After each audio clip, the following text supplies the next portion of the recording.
নমস্কার বন্ধুরা, আমি দেবরাজ। আমি সচরাচর এরকম কোনো ভিডিও বানাই না, কিন্তু আজকে একটা ভিডিও আপনাদের উদ্দেশ্যে আমি বানাচ্ছি, মানে বানাতে অ্যাকচুয়ালি বাধ্য হচ্ছি। ফেসবুকে আমার প্রোফাইলে গিয়ে দেখবেন, ইউটিউবে গিয়ে দেখবেন, ইউটিউবে একটা চ্যানেল আছে, ফেসবুকেও যদি সার্চ করে তো দেখতে পাবেন যে আমি ছোটোখাটো কমেডি ভিডিও বানাই। তো তো যাই হোক, তো আজকে একটা মানে এমন একটা সিচুয়েশনের মধ্যে আমি ফেসেছি।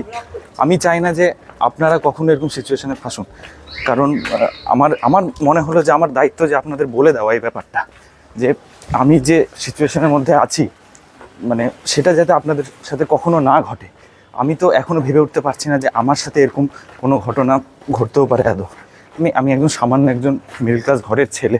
হ্যাঁ, আমার মানে কী বলবো, বাইরে এসে পড়াশোনা করি, কিন্তু মানে ছোটোখাটো ভিডিও বানাই, চেষ্টা করছি আমার নিজের কেরিয়ারে, কিন্তু কোনোদিন ভাবতে পারিনি যে এরকম কিছু ঘটবে। যাই হোক, তো আপনাদের উদ্দেশ্যে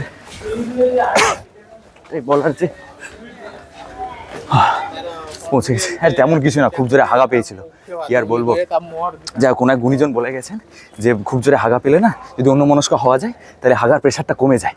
হ্যাঁ, যাই হোক, খুব জোরে হাগা পেয়েছেন, সবাইকে হ্যাপি নিউ ইয়ার। সবাই তো গোটা বছর নষ্ট করলেনি, আমার 1 মিনিটের ভিডিও দেখে একটুবার নষ্ট হলো, আপনাদের কী বা এসে যাচ্ছে, গরিবের ভালো হলো। যাই হোক, আমি যাই, খুব জোরে হাগা পেয়েছে, নাহলে প্যান্টে হয়ে যাবে। Tata, happy new year. जली ना तेरी भी जली ना